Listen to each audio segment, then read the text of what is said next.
Merhabalar, kanalıma hoş geldiniz. Bugün sizlerle yine harika bir çanta hazırlayacağız. Yine kendi başıma yaptığım, kendi başıma kafamda tasarladığım bir model oldu. Bu sapla uzun zamandır bir video çekmek istiyordum. Bence güzel oldu. Umarım siz de beğenmişsinizdir diyorum. Bu çantada şöyle söyleyeyim, 3 tane 150 gramlık rafya kullandım. Yerli rafya kullandım. Bakın şöyle bir ipim kaldı. Yani tahmini olarak ne kadar derseniz bir 400 gram ip yeterli oluyor bu çantamız için. Üçüncü ipten bu kadar bir ipim kalmış oldu. Siz eğer daha ince bir rafya ile yapacaksanız muhtemelen gramaj olarak daha az bir iple bu çantayı örebileceksiniz. Hemen videomun en başındayken görmüş olduğunuz çantanın tasarımı bana aittir. Lütfen videosunu çekmezseniz mutlu olurum. Emeğime saygı göstermenizi rica ediyorum. Bunu hatırlattıktan sonra kanalıma da hala abone olmadıysanız kanalıma abone olup beğenilerinizle, yorumlarınızla beni desteklerseniz yine çok mutlu olurum. Biliyorsunuz abonelikler tamamen ücretsiz diyorum. Hemen şöyle çantamızın detaylarına bakalım. Şöyle iki kenarı kendinden bakın pileli gibi duruyor. Hiçbir işlem yapmadım. Görüyorsunuz şöyle çıt çıtı taktığımızda bak kendisi kapanıp açılıyor. Bunu bu hale getirebilmek için özellikle bu kalıbı alması için ben şu şekilde bunu diktim ve bu şekilde beklemesini sağladım ki iyice otursun. Siz bir mandal takarak da bunu yapabilirsiniz. Dikme çıt çıt kullandım bu sefer. Yine dak ketenle astarladım çantamızı. Görüyorsunuz her zamanki gibi çift cepli, son derece kullanışlı. Şöyle püskülsüz tarafını da göstermek istiyorum sizlere. Bu hali de çok güzel. Ben açıkçası sade halini çok sevdim. Klas duran bir çanta bu çanta. Çok şık duruyor. Renkler şahane. Çok tarz gerçekten elinize aldığınızda böyle ben çok kaliteli ve çok pahalı bir çantayım diye bağıran bir duruşu var. Gerçekten bunu söyleyebilirim. Ama bazı seviyoruz böyle detayları üzerinde düşsün. O yüzden bunu da ekledim. Ama isteğe bağlı, dediğim gibi yapılabilir, yapılmayabilir, çıkartılabilir. O tamamen size kalmış. Videonun başında hemen ölçülerini vermek istiyorum. Şöyle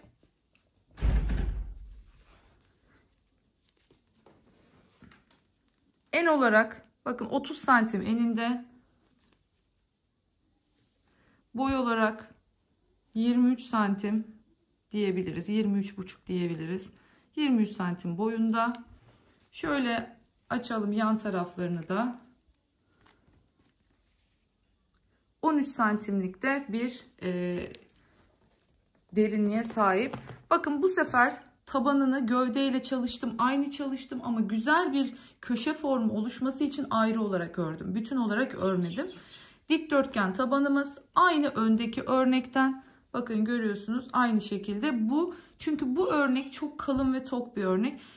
Tabanın da aynı şekilde kalın ve tok durmasını istediğim için aynı örneğe çalıştım. Hiçbir keçe, astarın altında bir kanvas uygulaması yok. Çanta tamamen kendisi bu şekilde gerçekten kutu gibi bir forma sahip. Yanları bilerek düz örgüden çalıştım ki rahat katlanabilsin. Çünkü bu örgüden yapsaydım bu şekilde rahat bir katlama formu elde edemeyecektik. O yüzden yanları bu detay önemli. Lütfen eğer bu çantayı örecekseniz aynı olsun, ben yanları da bundan öreceğim derseniz o zaman çantanız bu şekilde güzel katlanmaz. Şu şekilde durur. Şöyle durur. Kutu gibi durur. Bunu da buraya yaptığınız zaman zorlanırsınız. Muhtemelen şöyle kapatmak durumunda kalabilirsiniz. Bu arada böyle de gayet güzel oluyor. Onu da söyleyeyim. Yani bakın şu şekilde, şu şekliyle de şu formuyla da gayet güzel oluyor. Bu şekilde de kullanıma uygun. İsteğinize göre kendiniz nasıl beğendiyseniz o şekilde kullanabilirsiniz. Dilerseniz katlayarak, dilerseniz açarak, her iki türlü de son derece şık ve güzel bir çanta oldu diyorum. Hazırsanız hiç vakit kaybetmeden bu güzelliği örmeye başlayalım. Evet, başlayalım o zaman. Şimdi öncelikle bu çantada biraz önce gördüğünüz gibi bu şekilde bambu saplardan kullandım, tercih ettim. Siz dilediğiniz sapı elbette ki kullanmakta özgürsünüz. Bu şekilde 150 gramlık yumuşak yerli rafyalardan kullanıyorum. Ancak bu yerli rafyalarda biliyorsunuz farklı farklı kalınlıkta. Bu oldukça kalın bir rafya. Onu önceden belirtmiş olayım sizlere.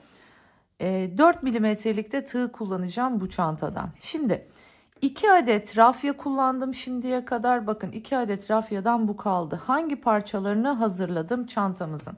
Bakın bu şekilde 2 tane ön ve arka parçalarını hazırladım. Bir tane yan parçasını hazırladım. Şimdi bir tane taban ve diğer yan parçayı birlikte hazırlayacağız. Yan parçaları bilerekten bu şekilde düz örgüden yaptım. Yani bunun sebebi de burada görmüş olduğumuz örgü örüş şekli bakımından sert ve tok bir örgü olduğu için daha böyle bakın kalıp gibi duruyor. Oldukça böyle sanki içine ekstradan dolgu malzemesi konmuş gibi tok bir örgü. O yüzden bu iki parçamız ve tabanı bundan olacak. Bu örnekten olacak. Hepsi aynı olduğu için, aynı şekilde yapıldığı için ön parçalarını hazırladım. Şimdi tabanı birlikte öreceğiz. Bunun aynısından. Yanları dediğim gibi bu şekilde ince yaptım. Daha kolay katlanabilir olması açısından daha ince bir örgü olsun diye normal sık iğneden yaptım, hazırladım. Yine bundan da bir tane daha yapacağız. Onu yaparken ne kadar öreceğimi söyleyeceğim. Şimdi size dilerseniz ön ve arka parçanın bilgilerini vereyim. Dediğim gibi ilk olarak tabanı öreceğim. Tabanı bu örneğin aynısından örüyorum. Tabanın da çünkü dik ve tok durmasını istediğim için. Burada 46 zincir çekerek başlıyoruz. 45 artı 1 zincirle başlamış oluyoruz. Sonrasında gördüğünüz gibi kaç santim olduğunu hemen söyleyeyim size.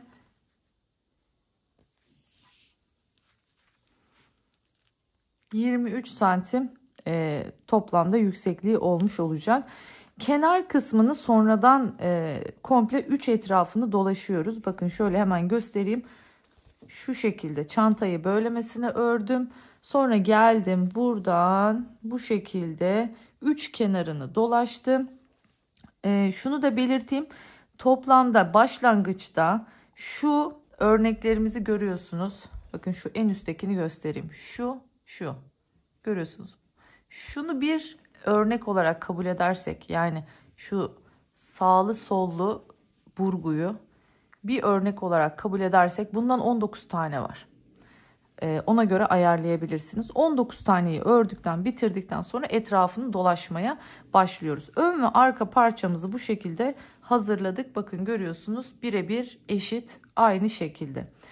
Şimdi tabanı aynı ölçüyle başlıyoruz. Her şeyini aynı şekilde hazırlıyoruz. Sadece en olarak daha az yapacağız. Yani tabanımızın eni bu kadar olmuş olacak. Bu parçayı birlikte hazırlayacağız. Siz gövdeleri örerken tabandaki gibi başlayacaksınız. Boyunu uzatacaksınız. Aynı burada benim gösterdiğim gibi daha uzun bir parça ördüğünüzde zaten gövdeyi elde etmiş olacaksınız. Birebir aynı olduğu için dediğim gibi tüm parçaları tek tek ayrı ayrı göstermeme gerek kalmadı bu çantada. Taban, ön gövde ve arka gövde aynı şekilde örülüyor. Yan parçalar da bu şekilde örülüyor. Dedikten sonra dilerseniz hemen başlayalım çantamızı örmeye. Şöyle bunları kenara alalım şimdilik. Şimdi ne dedim? 46 tane zincirle başlıyoruz bu çantayı yapmaya. Şimdi zincir çekerek başlıyorum. Bakın tuttum bu şekilde. Bir tane çektim, bırakmıyorum. Bir tane daha çektim. İpimi bıraktım. Şimdi başlıyorum. 2 3 4 5 6 7 8. Bakın çok gevşek de çekmiyorum. 9 10. Rafyalarda zincirleriniz eğer gevşek olursa rafya iplerde bu ipler ister istemez hafif esneme yapabilen ipler olduğu için başlangıcınızdaki zincirleriniz çok geniş olursa örgünüzün örmeye başladıktan sonra alt kısmı yayık olur. Yani şöyle etek gibi böyle yayık bir alt hat oluşturur. O yüzden bu şekilde yaptığınızda evet ilk başta batmak biraz zor oluyor ama örgünüzün daha düzgün olmasını sağlıyor. Çok gevşek yapmayalım zincirlerimizi. Hemen 10 tane çektim. 46 taneye tamamlayıp geliyorum. Evet, 46 tane zincirimi çektim ve geldim. Şimdi örgümün şöyle arka yüzünü çeviriyorum.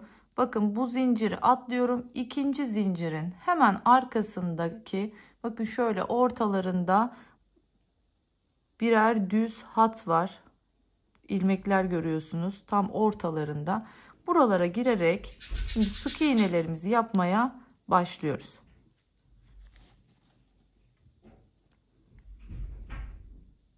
Bakın bu şekilde.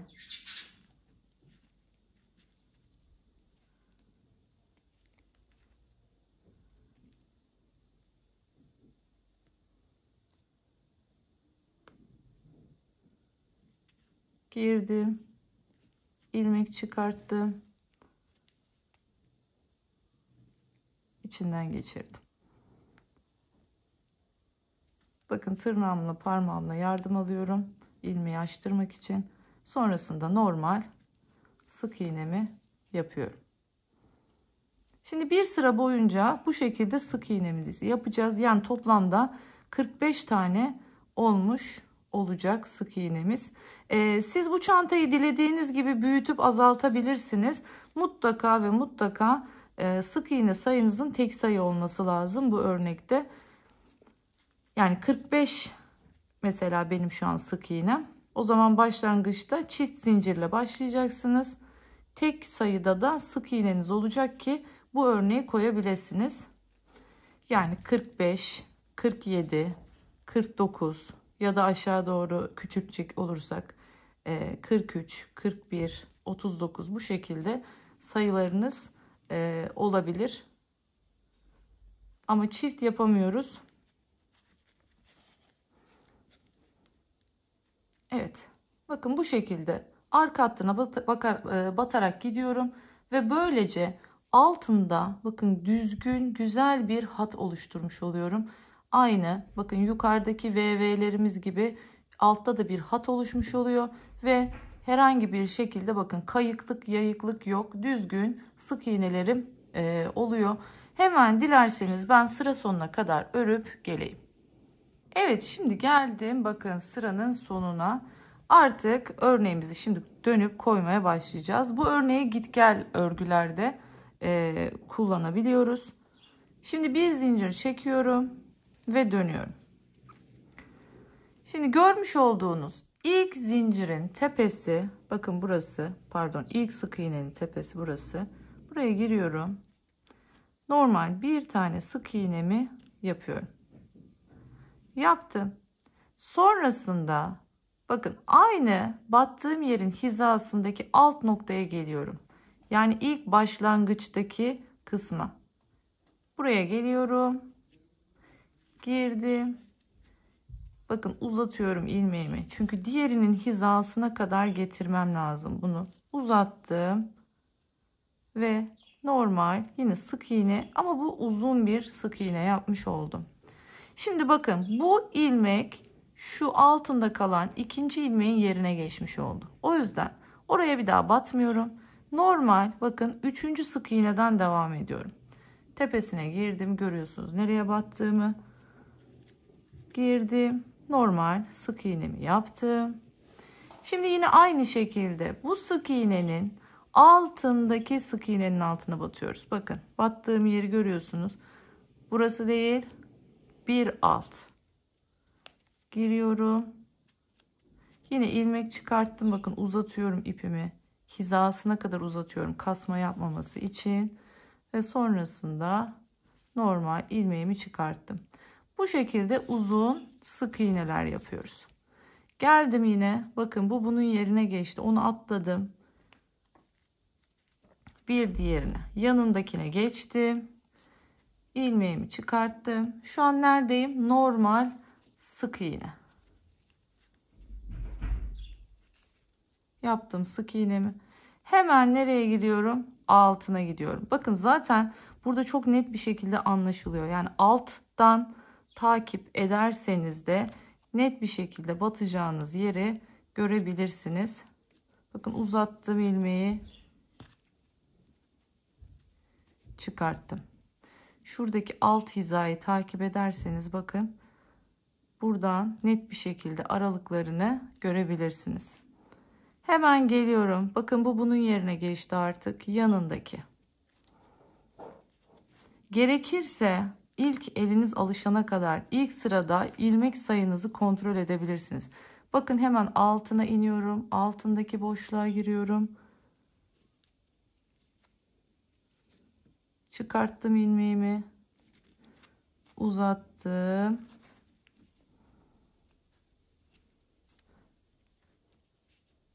Görüyorsunuz, uzun uzun buralara sık iğneler yapıyoruz. Bir tane atladım yine. Bakın hemen hizasındaki en alt deliğe giriyorum. Uzattım. Tekrar gösteriyorum. Bakın artık bu bunun yerine geçti. Şu arkadaki aradakini bırakıyorum. Hemen yanındakine girdim. Tepeye giriyorum. Sık iğnemi yapıyorum. Hemen sık iğnemin alt hizasındaki ilmeğe giriyorum. En alttaki. Uzattım, uzattım. Bu aşamada dikkat ettiyseniz ipi parmağıma dolamıyorum. Rafyamın çünkü böyle şöyle burkulmasını istemiyorum. Nasıl geliyorsa o şekilde şöyle düz bir şekilde durmasını istiyorum rafyamın. Hemen devam ediyorum. Bakın şu yapmış olduğum çarpı bunun yerine geçti. Geldim buraya. İlmek sayımız değişmiyor. Yani yine 45 tane ilmeğimiz olmak durumunda. Geldim hemen alt hizasına, bakın. En alta girdim. İlmek çıkarttım. Ve bu şekilde sık iğnemi yaptım. Anlaşıldı diye düşünüyorum. Şu an ilk sıra olduğu için elinde tutmak biraz zor oluyor.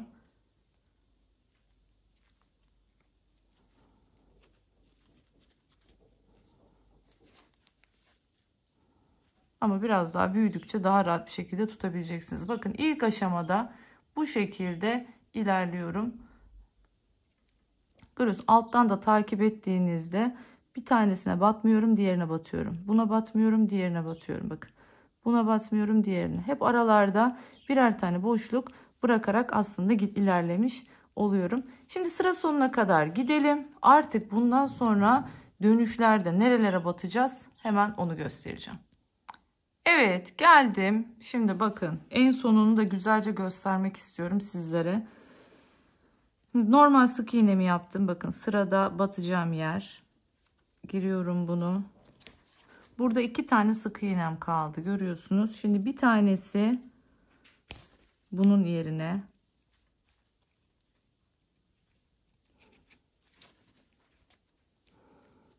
Evet. Bakın bunu yaptım. Şimdi en sonda bir tane sık iğne kaldı. Batmam gereken. Şimdi buna batacağız.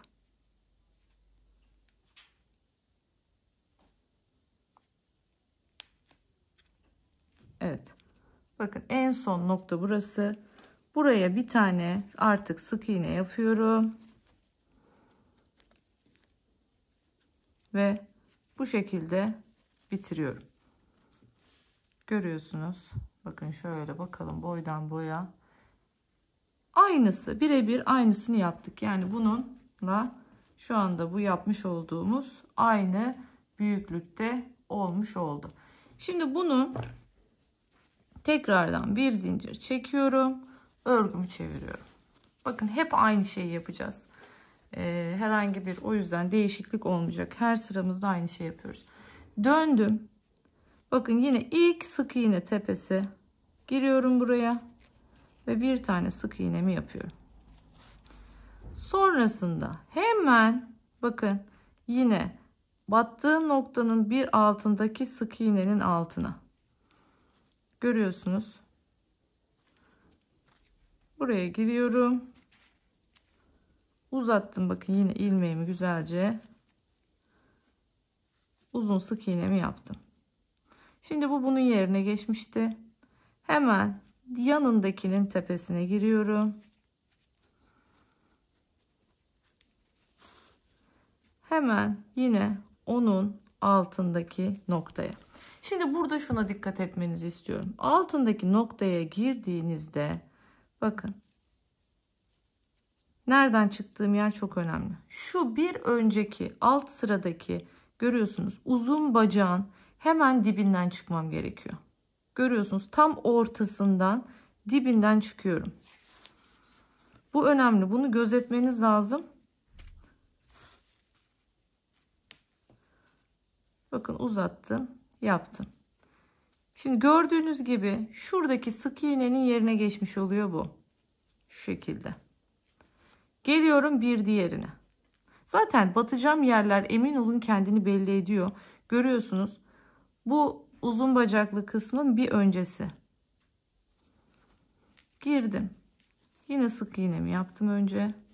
Şimdi altına giriyorum ya. Bakın hizasında bir alt buraya değil, aynı yere değil. Bir altındaki sık iğnenin altından giriyorum. Bakın çıktığım yere tekrardan dikkat edelim. Nereden çıkıyorum önde? Görüyorsunuz. Hemen buradaki uzun bacağın tam dibinden çıkıyorum. Yani yanlışlıkla şuradan çıkmayın. Şöyle göstereyim. Şöyle yapıp yanlışlıkla buradan çıkmıyoruz. Bakın. Şu görmek istediğimiz görüntü bu değil. Nereden çıkıyoruz? Şu. Şuradaki uzun bacağın hemen orta göbeğinden çıkıyoruz ki yaptığımızda bakın bunlar bu şekilde birbirinin içinden başak gibi çıkmış görüntüsü verecek.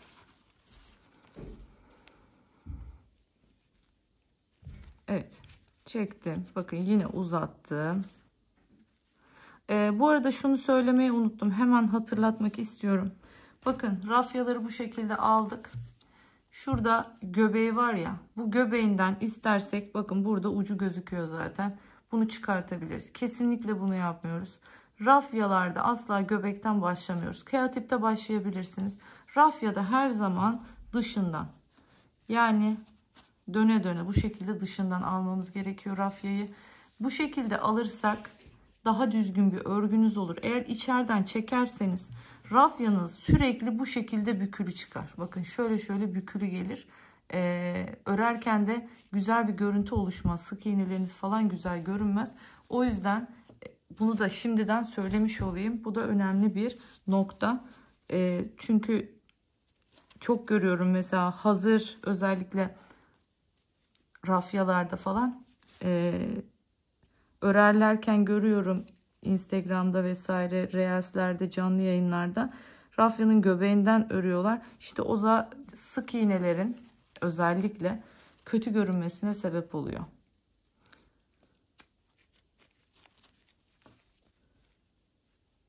Bunlar küçük küçük görülen ama aslında çok önemli püf noktaları. Evet. Şimdi tekrar yapalım birlikte bir tane. Bakın nereye batıyorum?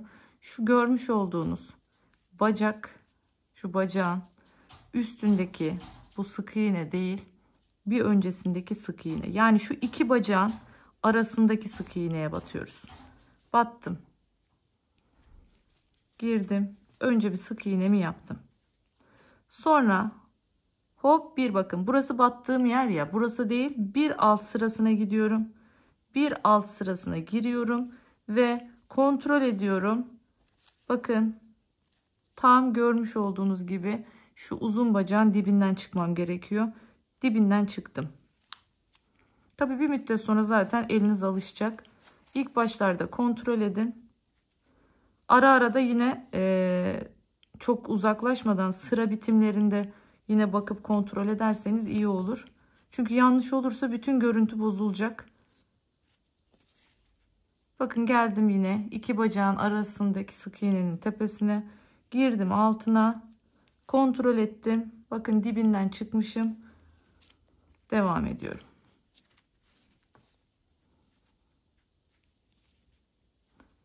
Geldim. Bakın iki bacak, bir iki bacağın tam arasındaki sık iğnenin tepesine. Sonrasında hop alta iniyorum. Bir alt sıraya. Hatta şöyle tekrardan bir göstereyim. Bakın bu şu anda battığım sık iğneyi yaptığım yer. Bu değil. Bunun hemen altından çıkıyoruz. Girdim. Bakın kontrol ettim. Dibinden. Buradaki uzun bacağın dibinden çıktım. Çektim. Ve bu şekilde yapmış oldum. Şimdi sıra sonuna kadar gidelim. Bir üst sırada aynı. Yine aynı şekilde bitirip aynı şekilde başlayıp aynı şekilde örüyoruz. Ama yine de bir göstereyim tekrardan. En azından her şeyin aynı olduğunu göstereyim.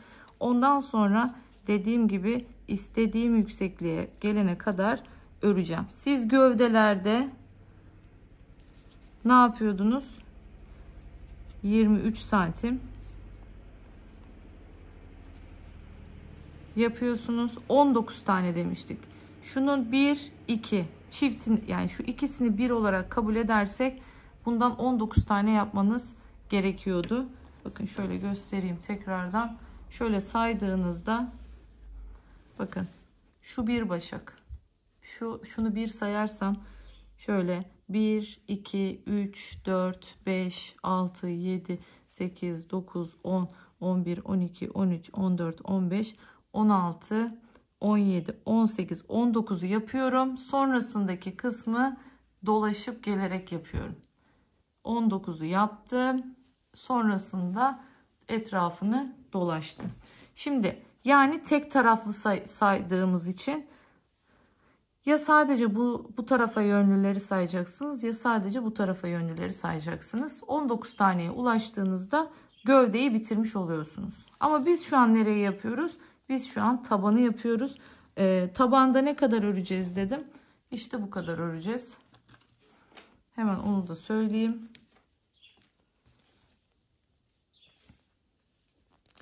Evet, şu an 12. Biz bunu 11'de bitireceğiz. Çünkü neden? Yine aynı burada olduğu gibi etrafını dolaşacağız. Yine göstereceğim nasıl yapacağınızı. O yüzden dilerseniz ben şimdi 11 santim olana kadar bunu öreyim. Ama önce bir sonraki sırada ne yapacağımızı tekrardan göstereyim. Sonra 11 santime kadar örelim ve tabanımızı da nasıl çevreleyeceğiz hemen oraya geçelim. Evet, geldim yine sıranın sonuna. Bakın aynı şekilde son bir sık iğne yaparak bitirdim. Yine zincirimi çektim, dönüyorum. Evet, ikinci ipimin sonuna geliyorum. Bakın ikinci rafyanın, yani şimdiye kadar 300 gram ip kullanmış oldum. Şimdi tekrardan bakın ilk noktaya geliyorum, sık iğnemi yapıyorum. Hemen onun altındaki noktaya, yani bakın alttaki sık iğnenin şu altına giriyorum. Hemen buraya uzun sık iğnemi yapıyorum. Yaptım. Hazır şu şekildeyken size ip değişimini de nasıl yaptığımı göstereceğim burada. İpiniz koptu ya da bitti diyelim ki, nasıl geçiyoruz.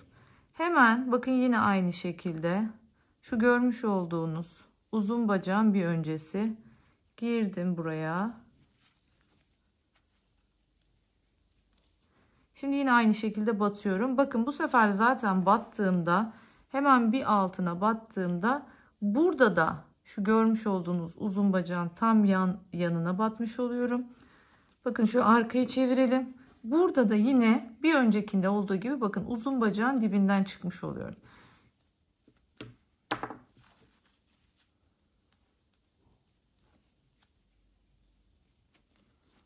Uzattım.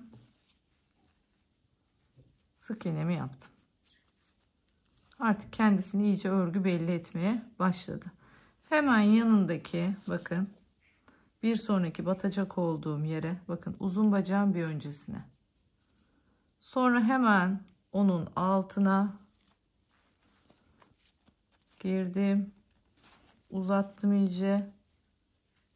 Olabildiğince çok yavaş örüyorum bakın. İyice nerelere battığımı görün diye. Yine geldim bakın. Şu uzun bacak bir öncesi. Girdim. Sık iğnemi yaptım.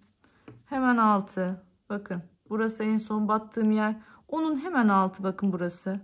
Görüyorsunuz. Şu uzun bacağın hemen dibindeki nokta. Girdim. Uzattım. Şimdi bakın artık ipim bu kadar kaldı. Yeni ipe geçmem gerekiyor. Aldım ipimi.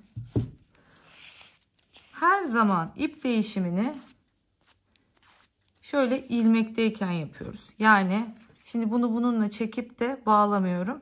Hep bu ilmekler tığın üstündeyken yeni ipe geçiyoruz. Bu aşamadayken ilmeği yeni iple çekiyoruz artık. Hemen yanındaki bakın batacak olduğum yere geliyorum. Şimdi burada 2 tane ipimiz var ya. Bu 2 ipi eğer ki şu anda ikisini de aynı yerden yürütürsem ne olur? Burada kocaman bir ip kalınlığı oluşur. O zaman şimdi şunu bırakıyorum. Bunu bir üst sırada üstünden giderken gizleyeceğim. Şu görmüş olduğunuz alttan gelen ipi, alttaki ipi alıyorum.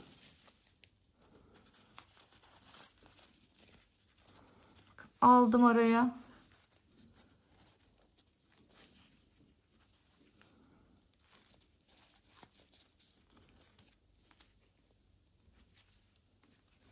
İlmeğimin arasından götüreceğim şimdi bunu. Yine giriyorum bakın bir altına.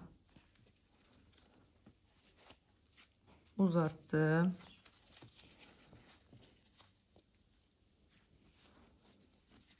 Devam ediyorum. Yine bir sonraki batmam gereken yere. Bakın yine ipi içinden yürütmeye devam ediyorum.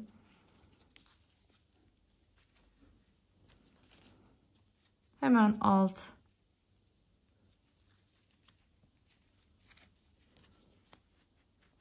Uzatıyorum.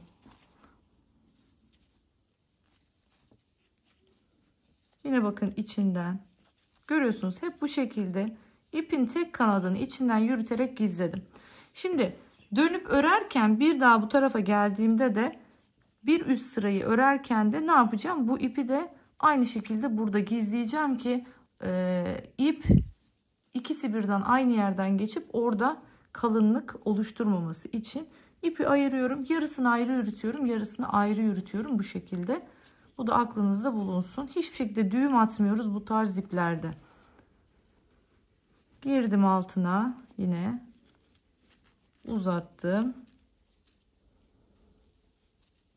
Bir kısa sık iğne, bir uzun sık iğne. Bir kısa sık iğne, bir uzun sık iğne. Şöyle yine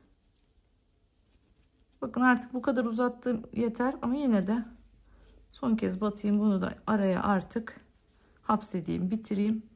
Geldim hemen bir alt noktaya uzattım. Çektim. Evet. Umarım anlaşılır olmuştur diyorum. Bu şekilde git gel devam edeceğiz. Hemen 11 santim olana kadar örüp geliyorum. Evet şimdi bakın geldim 11 santim ördüm çantamın tabanını. Şimdi 11 santimden sonra aynı gövdede yaptığım gibi çevrelemeye başlayacağım etrafını. Bunu nasıl yapıyorsam gövdeyi de aynı şekilde yapacaksınız. Şimdi başlıyorum. Bakın en son sık iğne ile başlamıştım. Bitirmiştim pardon. Sık iğnenin yaptığım noktaya şimdi önce bir zincir çekiyorum. ve sonrasında bu noktaya bir, yine bakın bu şekilde uzun bir sık iğne yapıyorum. Dönüyorum bu şekilde. Şimdi şurada görmüş olduğunuz, bakın kenarda şu şekilde boşluklarımız var. Batacak olduğumuz yerler bunlar. Şimdi bu tepelere gireceğiz. Buralara gireceğiz. Girdim. Sık iğnemi yaptım. Şimdi yine aynı bu örgülerde yaptığımız gibi bakın o sık iğneyi yaptığım yerin alt kısmına yine uzun sık iğnemi yapıyorum. Görüntüyü bozmamak adına yapıyorum bunu. Yani hasır görüntüsünü bozmamak için yapıyorum. Bakın sıradaki tepemiz burası. Giriyorum buraya. Sık iğnemi yaptım. Sonra iniyorum aşağıya. Bir aşağıya iniyorum. Uzun sık iğnemi yapıyorum. Yine tepeye giriyorum. Sık iğnemi yaptım. Altına giriyorum. Bakın. Bakın buraya giriyorum.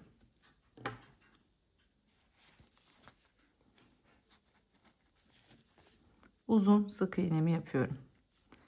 Yine geldim tepeye.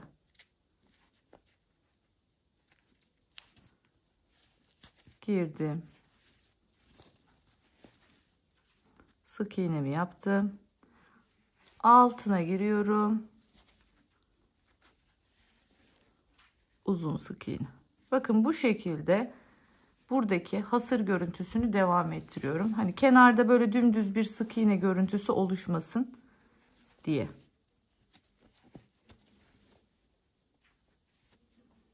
Geldim alta. Uzun sık iğne. Tepeye geliyorum.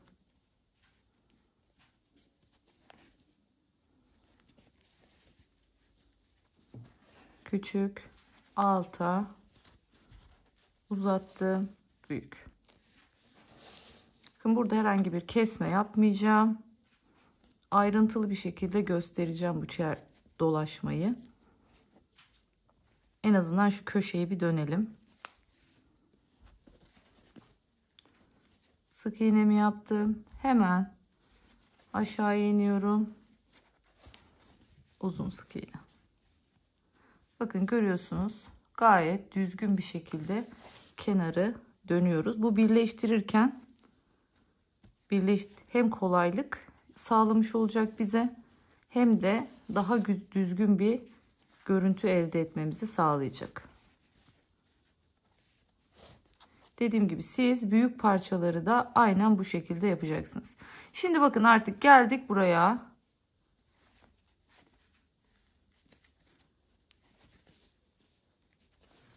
Sık iğnemi yaptım. Alta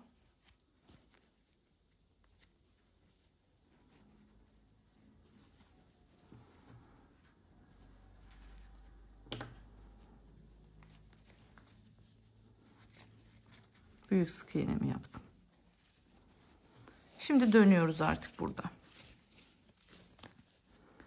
Yine aynı şekilde bir zincir çekiyorum, dönüyorum. Bakın şu şekilde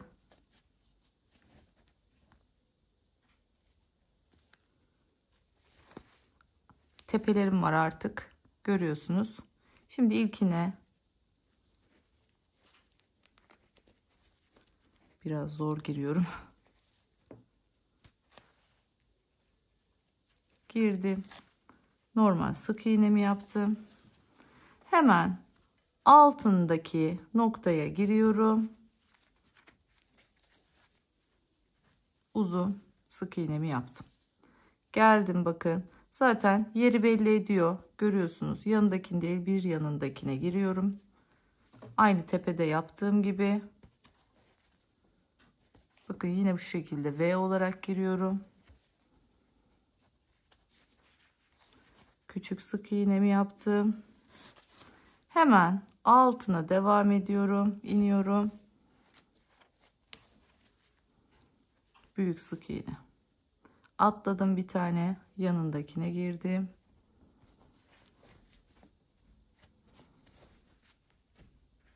Küçük sık iğne. İndim aşağıya. Uzattım. Uzun sık iğne. Bu şekilde burayı dolaşıyoruz ve sonunda şu köşeye kadar gelelim. Buradan sonra tekrardan bir hatırlatayım, göstereyim. Ondan sonra artık bu kısmı tamamlayalım. Evet, geldik artık sona. Şimdi burada normalde bu şekilde bitirdik. Şu ilk başlangıçtaki zincir boşluğunu da şimdi bir tane giriyorum.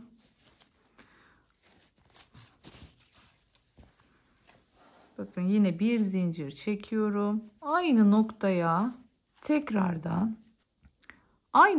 tekrardan bir uzun sık iğne yapıyorum ve yoluma devam ediyorum. Bakın yine tepeler var burada, görüyorsunuz. Şu şekilde ilmeklerimiz var. Dilerseniz bunları bu şekilde daha ince başlı bir tığla açtırabilirsiniz. Bu arada bakın ipimi de artık başlangıç ipimi de içinden yürüterek götürüyorum. Battım bir tane. Hemen şöyle bakın altına giriyorum, uzatıyorum, çekiyorum. Geldim tepeye.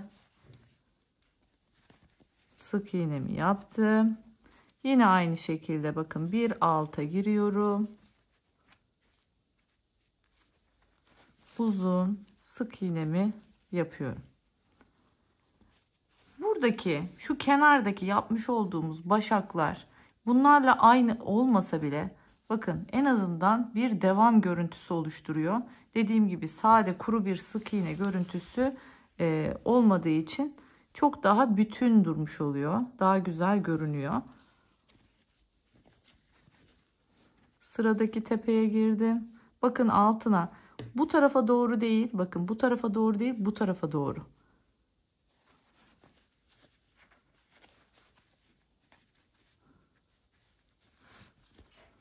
Yine geldim.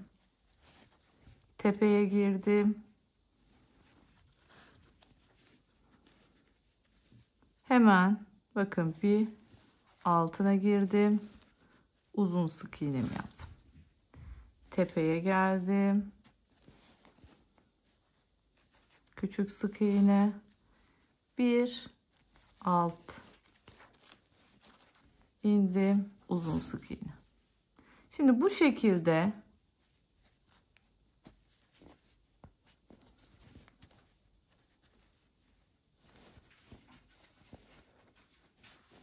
devam ediyorum. Hemen bakın burada buna ve buradaki yere 3 tane yerim kaldı önümde. Hemen yapıp geliyorum.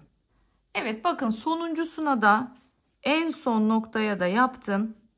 Artık burada ipimi kopartıyorum.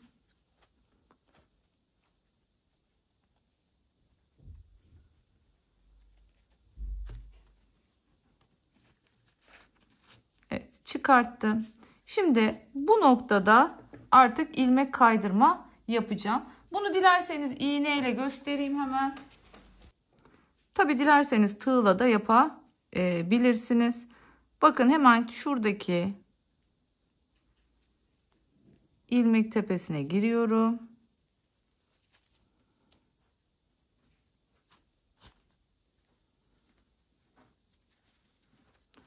Şimdi sonrasında ip bakın başlangıçta nereden çıkıyor?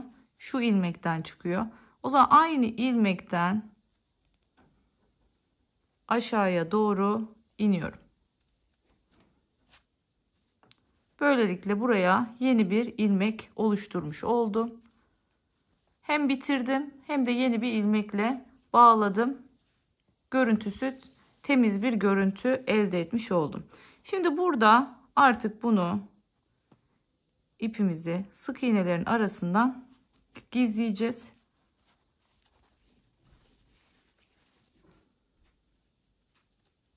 Şöyle yürütme yöntemiyle aralarından geçire geçire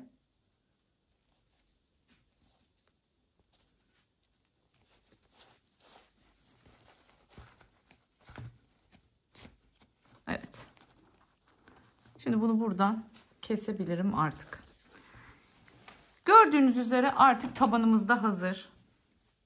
Taban bu şekilde, gövdeler aynı şekilde, hepsi bakın çok güzel görünüyor gerçekten. Başaklar görüyorsunuz, son derece düzgün, muntazam bir şekilde hazırladık. Şimdi geldik yan tarafımıza. Yan körüğümüzü hazırlıyoruz. Hemen diğerini alalım elimize. Evet, gördüğünüz gibi bu yan körüğümüzü hazırlayacağız şimdi. 20 sık iğneden oluşuyor. 34 sıra ördüm. Onu da hemen belirtmek istiyorum. Burada şu görmüş olduğumuz parça, bakın etrafını çevirdiğimizde görüyorsunuz birebir aynı genişliğe gelmiş oldu. Bu sayede çünkü önemli olan nokta bu. Bu tabanımızı oluşturacak. Bunlar da buraya eklenip yan parçalarımızı oluşturacak. O yüzden yaptığınız parçalarda taban genişliğiyle bu yan parçalarınızın genişliğinin aynı olması gerekiyor. Şimdi bu parçayı hazırlamaya başlayalım dilerseniz. 21 zincirle başlıyoruz. Evet, 1, bu benim birinci zincirim olmuş oluyor. 2, 3, 4, 5, 6, 7, 8. Bakın yine gevşek çekmiyorum. 9, 10, 11. Evet, 21 tane zincirimi çektim. Dönüyorum yine. Bakın diğer parçada olduğu gibi yine sık iğne yapacağız. Nereye yapıyorum? Gördüğünüz gibi şu arkada, ortada bulunan ilmeklere. Şu şekilde göstereyim. Bakın şu noktalara giriyoruz.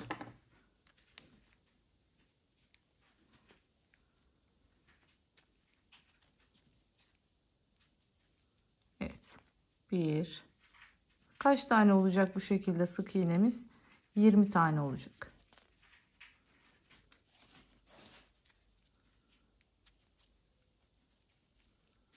İki. Girerken yine tırnağımdan, parmağımdan yardım alıyorum. 3.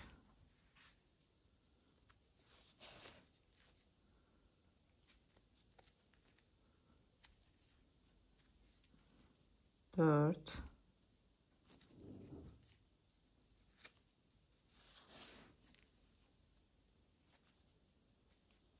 5.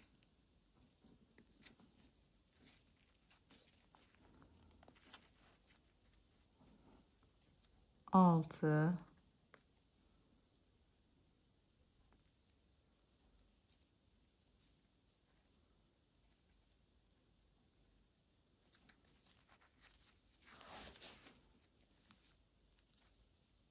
7. Evet.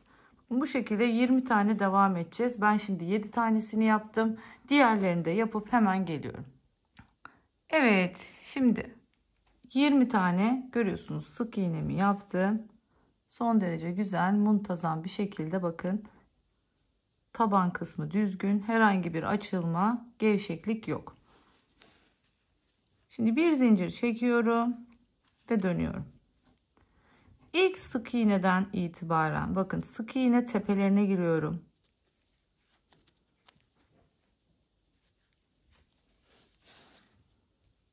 Yine burada bakın tepeye giriyoruz şu şekilde.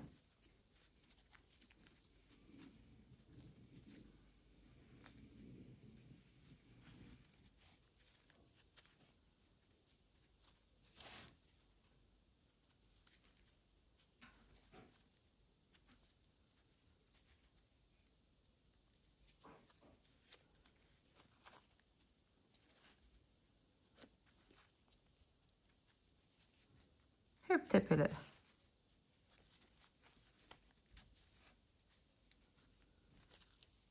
Bu şekilde yine sık iğnelerimizi yapmaya devam ediyoruz. Şimdi sıra sonuna tekrar geleyim. Tekrar dönelim. Bir kez daha göstereyim. Ondan sonra artık 34 sıra olacak şekilde bunu bitiriyoruz. Şimdi burada sıra sayısı olarak belirtiyorum ama dediğim gibi amacımız ne? Şu kenarı oluşturmak. O zaman çantamızın gövde boyu ne kadarsa bu yaptığımız yan parçanın boyu da o kadar olacak. Örerken buna dikkat etmenizi tavsiye ediyorum. Çünkü ölçüleri kendinize göre değiştirebilirsiniz. Sizin ya da el ayarınıza göre daha büyük ya da daha küçük olabilir, ipinize göre. O zaman dikkat edeceğimiz nokta dediğim gibi ölçüler. Çantamızın yüksekliği, gövde yüksekliği ne kadarsa bu yan körüklerimizi de aynı yükseklikte yapmamız gerekiyor. Parça olarak bunları en sona bırakın. Dediğim gibi onların büyüklüklerine göre bu yan parçaları hazırlayın mutlaka. Evet, bu şekilde şimdi sıra sonuna kadar örüyorum. Evet, şimdi geldim bakın sıra sonuna. Sıra sonuna geldiğimde yine bir tane zincir çekiyorum ve dönüyorum. Döndüm. Yine ilk sık iğnemizin tepesinden bakın başlayarak hiçbir farklılık yok. Hep tepelere giriyorum. Şöyle V'lere giriyorum bakın.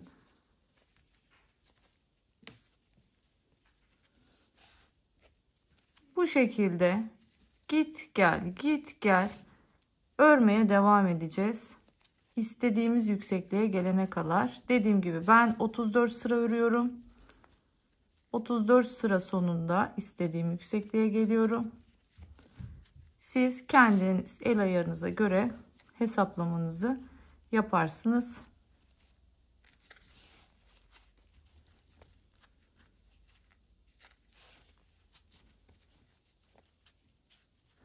Evet, bu şekilde devam ediyorum. Hemen bitireyim bu parçayı da çantamızın ekleme aşamasına geçelim. Evet, bakın parçalarımızı bu şekilde ucuca işaretleyicilerimle ekledim. Gördüğünüz üzere ana gövdemiz, yan parçalarımız, tabanımız. Şimdi şuradan başlayıp ilmek kaydırmayla geleceğim. Buradan devam edeceğim. Bu şekilde gideceğim. Sonrasında aynı işlemi diğer parça içinde yapacağım. Şu kenarları en son ikisini ayrı olarak birleştireceğim. Burada tabi tam tersini de yapabilirim. Aslında şu an birleştirmek daha kolay. Dilerseniz şu aşamadayken, yani bu şöyle olmuş olacak. Önce şunları birleştirelim. Şu alt kısımları birleştirelim. Sonrasında burayı böylece döndüğümüzde bitmiş olsun. Küçük küçük sonra onlarla uğraşmayalım. Bu daha mantıklı olacak. Önce küçük yerleri, şuraları birleştirelim. Sonrasında dediğim gibi U şeklinde iki tarafında kenarlarını birleştiririz. Bu şekilde de çantamızı bitirmiş oluruz. Tekrar söylüyorum, mutlaka bakın yan hattında hep yüzünden olsun. Şöyle göstereyim, bakın burası ters. Bitiş yeri burası ters. Bu şekilde yüzü olacak. Aynı şekilde bakın ağız kısmı yüzünden. Ağız kısmı bakın yine gösteriyorum yüzünden. Hep buna dikkat edeceğiz düzgün olması için. Şimdi öncelikle o zaman ne yapalım? Şu iki parçayı birbirine ilmek kaydırma ile bir birleştirelim. Şurayı açalım, bir rahatlasın burası. Diğer yerleri açmama gerek yok. Şunlar durabilir. Şu kısımları bir ilmek kaydırmasını yapalım. Ondan sonra diğer kısımlara geçelim. Evet, başlayalım şimdi. Alttan ipimi vereceğim. Buradaki köşe noktasının tek lobundan girdim. Aynı şekilde buradaki bakın ilk tepenin tek lobundan gireceğim. Burayı biraz açtıralım.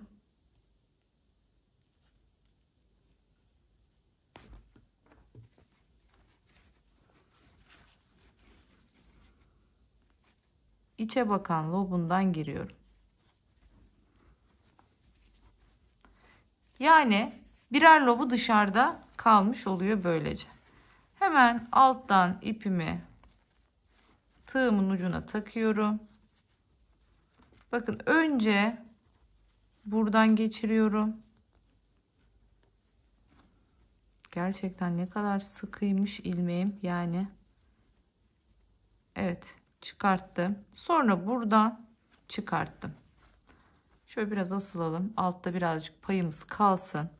Şimdi geldim burada ikinciye. Aynı şekilde burada da bakın sıradaki bu. Hemen tek lobundan giriyorum. Alttan ipimi çekiyorum. Ve içinden geçirerek ilmek kaydırmamı yapıyorum. İkinciye geçtim. Bakın tekrar. Buradaki yine alttaki loba girdim. İpimi önce oradan sonra buradan çıkarttım. Ve birbirinin içinden geçirdim. İlmek kaydırmamı yaptım. Sıradaki bakın şuna çok dikkat edin. Nereye batıyorum? Şurada V'lerimiz var ya, V'lerin buraya bakan. Bakın hep buralara giriyoruz. Bunda aşağıya bakan, bunda da yukarı bakan. Yani birbirlerine dönük olan kısımlara giriyoruz.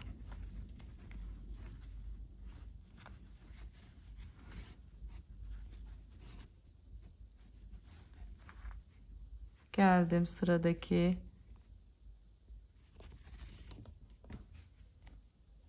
Sıradaki ipimi geçirdim.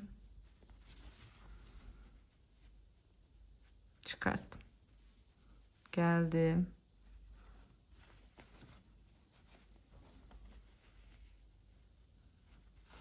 Bu şekilde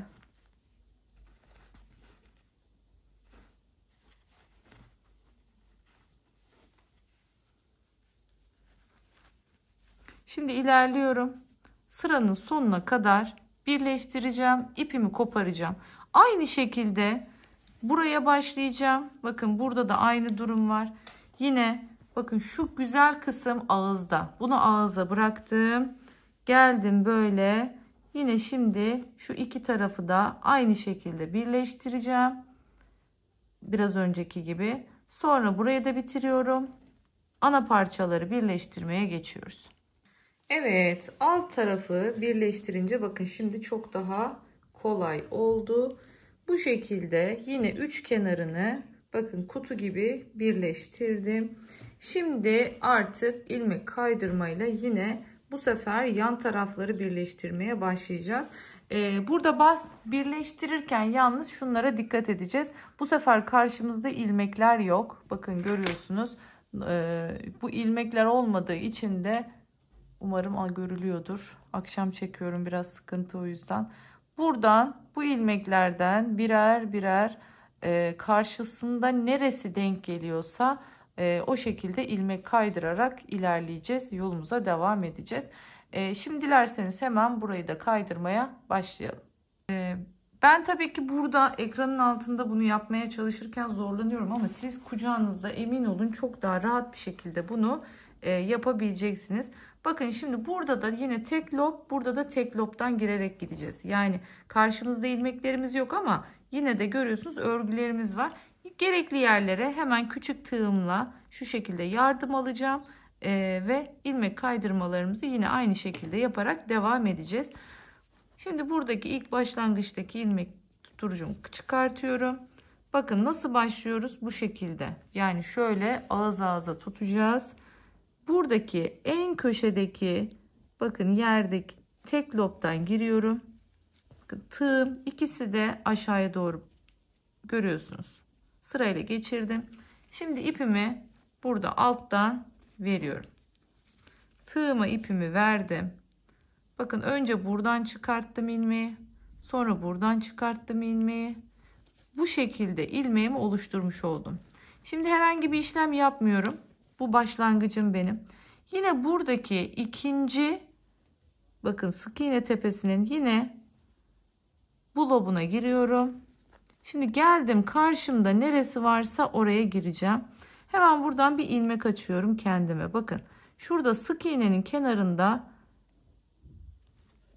şöyle bir yer var. Tepeciklerimiz oluyor yanlarda. Zincir çekip döndüğümüz için. Şimdi bunu kullanacağım ben burada.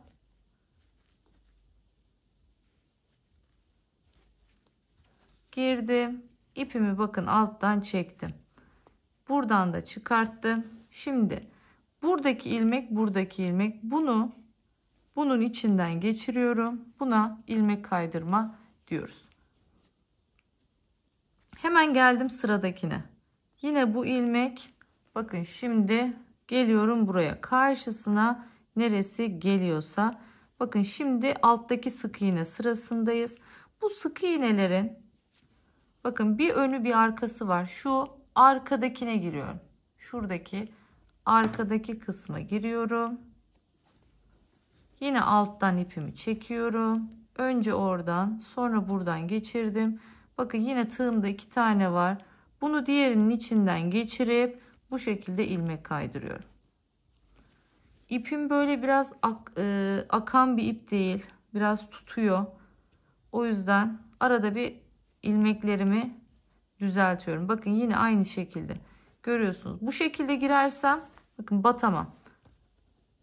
Ne yapıyorum? Bunu aşağıya doğru battığım gibi bunu da aşağıya doğru bakın batıyorum. Alttan ilmeğimi çektim. Çıkarttım. Yine girdim buradan. Girdim karşısından. Alttan ipimi çektim. 2 ilmek var. Birini diğerinin içinden bu şekilde geçiriyorum. İlmek kaydırmamı yapıyorum. Sıradakine geldim bakın. Hemen girdim.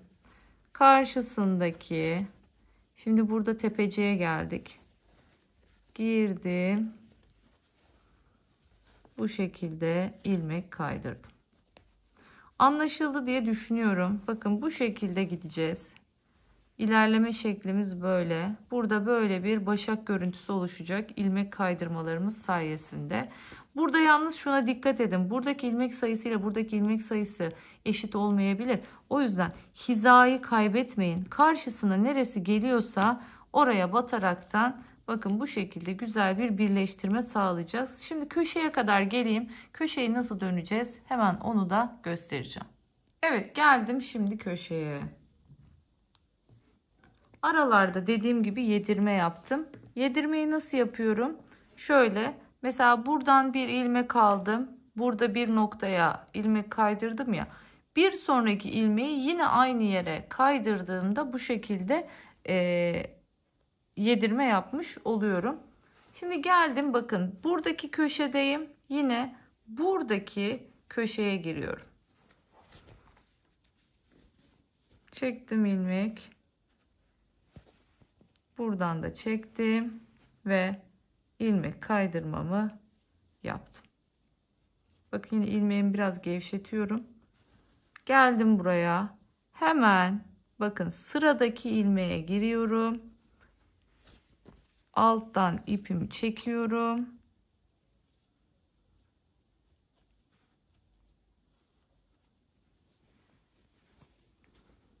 Yine içinden geçirip ilmek kaydırdım. Geldim yanındakine. Bakın burada da yine aynı şekilde yanındakiyle devam ediyorum. Zaten burada artık sayılarımız denk, biliyorsunuz. Aynı sayıyla başlamıştık. O yüzden zaten ilmekler karşılıklı eşit. Sırayla bir ondan bir ondan alarak gidiyorum. Burada üstteki, burada alttaki bakın. Tek loplardan giriyorum yine.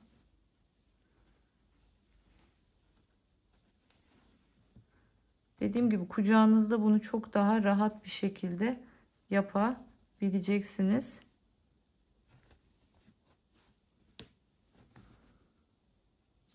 Bir oradan, bir oradan.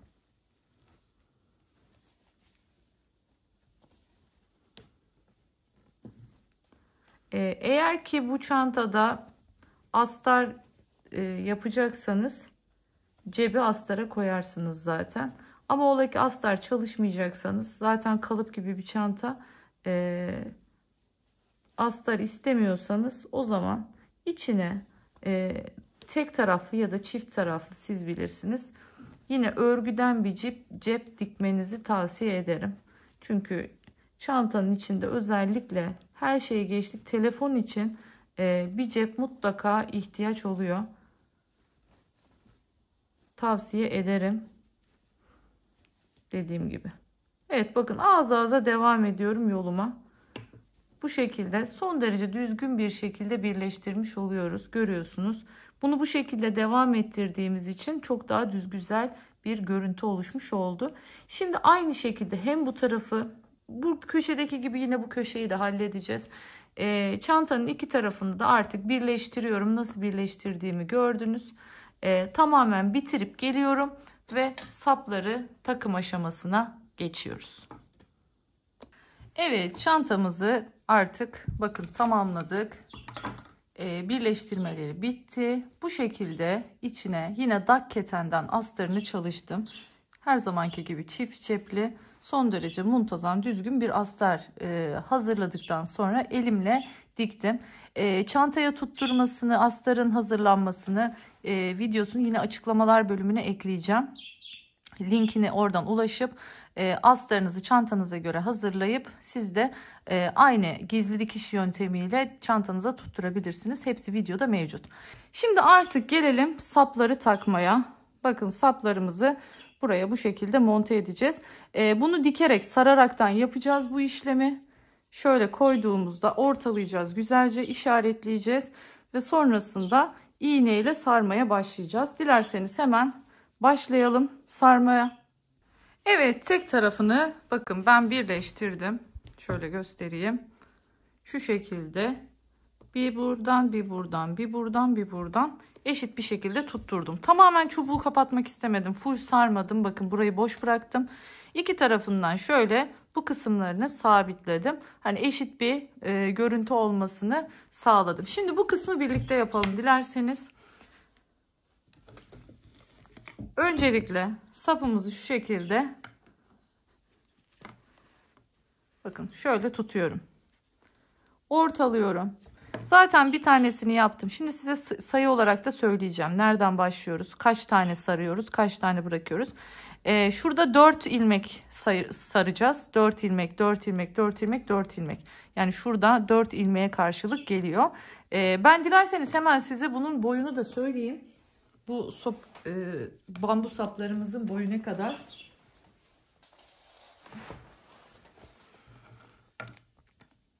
Çünkü farklı olabiliyor.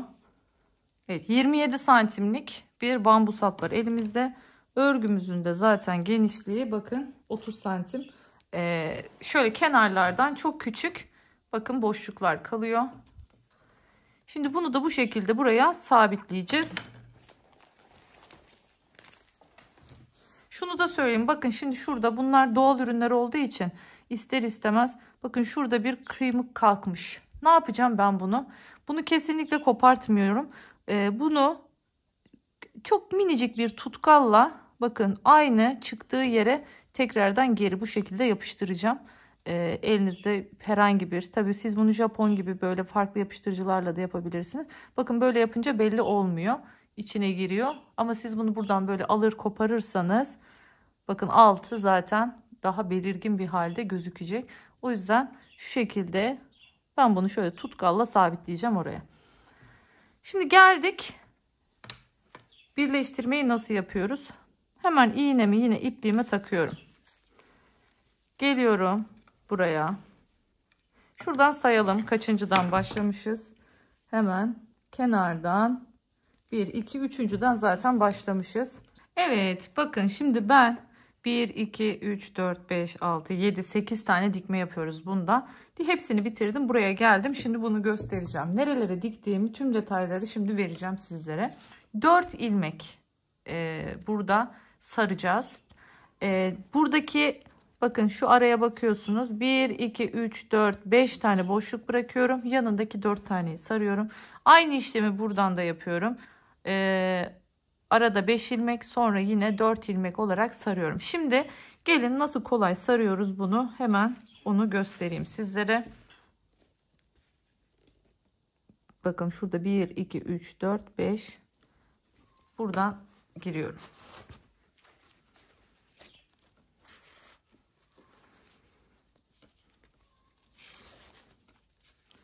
Şimdi aynı noktadan, buradaki girdiğim aynı noktadan tekrardan giriyorum.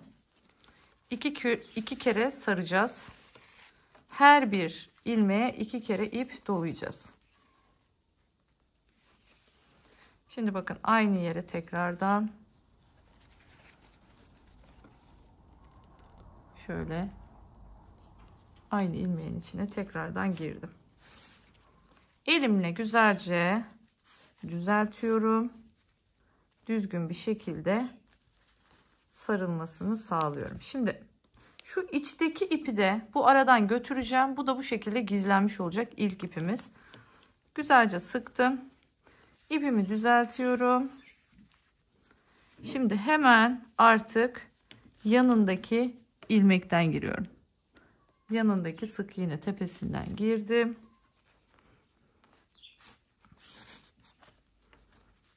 Elimle güzelce düzelttim. Çektim. Düzeltiyorum. Aynı yerden tekrar.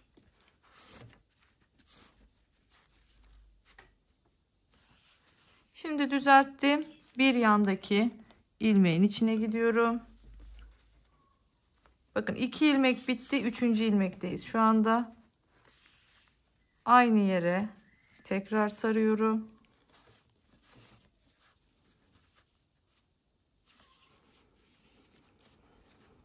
Şimdi geldik 4. ilmeğe. Şimdi bu aşamadayken bunu keselim artık. Şimdi geldik bir yandaki artık 4. ilmeğimize.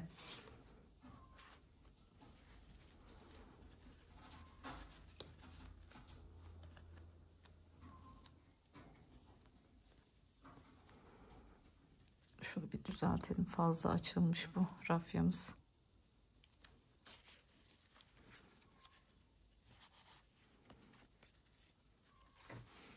Çok açılmış olmasın. Bu sefer şu saydam gibi görünmesine sebep oluyor. Yani şöyle şu şekilde sarmıyoruz. Biraz şu kenarları içinde kalsın. Şimdi aynı yerden tekrardan geçtim. Ve bakın arkada çıktım. Şimdi dönüyorum.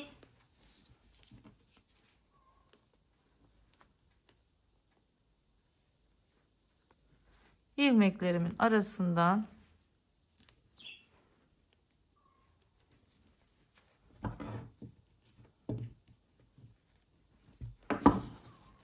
çıkıyorum.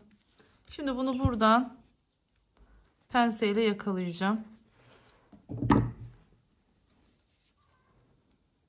Bu sonuncusu, diğerleri kolay oluyor. Şu an ben sonuncusunu yaptığım için sonuncusunda artık sap tamamen gövdeye birleştiğinden şu anda bu durumu yaşıyorum.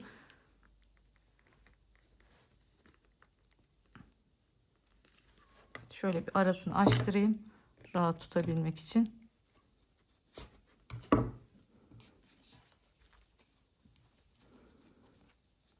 Düzelterek çektim.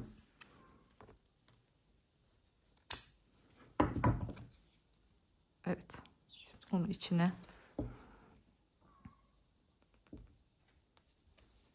kattık.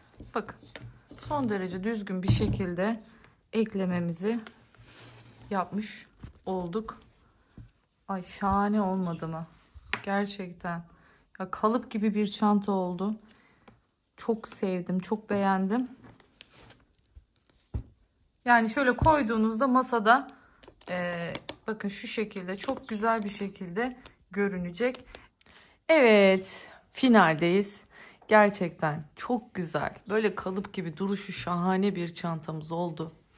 Ben şöyle buraya 2 tane püskül ekledim. Bu isteğe bağlı. Bakın bu şekilde takılıp çıkartılabiliyor. Dilerseniz yaparsınız, dilerseniz yapmazsınız. Şöyle bakın. Bu haliyle de çok güzel, çok şık. Dilerseniz püskülleri şu şekilde kenarından takabilirsiniz. Ben genelde seviyorum böyle bu tarz çantalarda. Şöyle bakın, kenardan da oldukça şık bir şekilde çantanızın kenarlarını süsleyebilirsiniz. Dediğim gibi buraya da takabilirsiniz. Şimdi bunu nasıl yaptım? Bakın, farklı opsiyonlar denedim. Görüyorsunuz, püsküllerimiz var. Ben püskülü bağladıktan sonra bakın, düğüm kısmını içeriye doğru gizleyip buralarına birer minik halka geçirdim. Normal zincir çektim. Şöyle istediğiniz boyda çekebilirsiniz. Hemen ben bakayım ne kadarmış. 24 santimlik bir zincir. Sonrasında bunu bu şekilde tutuyorum. Bu şekilde tutuyorum. Şöyle burnun içinden püskülleri geçiriyorum. Şöyle boylarını da biri kısa biri uzun olacak şekilde ayarlayalım. Bakın işte bu kadar. Son derece güzel, şahane püsküllerimiz olmuş oldu. Hemen içine bakalım tekrardan. Bu arada şu kutu gibi içine katlanmasını sağlamak için buraya ilk yaptığımız zaman ya bir mandal takalım ya da bir dikelim. Mesela ben diktim bunu, kalıplaşsın, iyice öyle kalsın diye. Bakın artık çok rahat bir şekilde katlanıyor. Harika bir çanta oldu gerçekten. Astar yine her zamanki gibi dakketenle çalıştım. Her detayını özenle hazırlıyorum. Bu çantamızda artık burada başka bir görsel olsun istemedim. Deri güzel durmayacaktı. Kendi ipi çok kalındı. Burada bir kalınlık oluşacaktı. O yüzden bu sefer normal dikme çıt çıt kullandım. Bakın, hasır rengi iple diktim. Son derece güzel, son derece kullanışlı, harika bir çanta oldu. Püsküller dilediğiniz gibi renklendirilebilir. Kıyafetlerinize göre farklı kombinler hazırlayabilirsiniz. Yani zeminimiz açık renk olduğu için bunun üzerine istediğiniz renk püsküller takabilirsiniz. Kombinlerinize göre değiştirerek çantanızı farklı bir havaya dönüştürebilirsiniz. İpin kalın olması bu örneğin çok daha belirgin ve güzel durmasına, çantanızın da kalıp gibi tok olmasına sebep oldu. Bakın şöyle göstereyim hemen. Görüyorsunuz, böyle dimdik ayakta çantamız.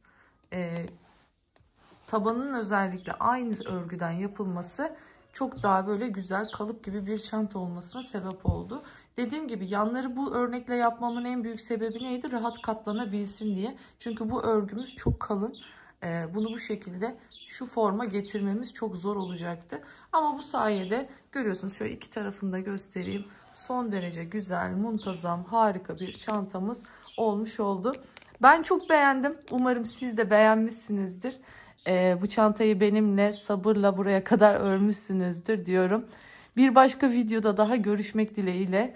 Kanalıma hala abone olmadıysanız abone olup beni desteklerseniz çok mutlu olurum. 100.000'e çok az kaldı. İnşallah hep birlikte çok daha güzel çantalarla, çok daha videolarla hep birlikte olmaya devam edeceğiz. Kendinize çok iyi bakın. Hoşça kalın.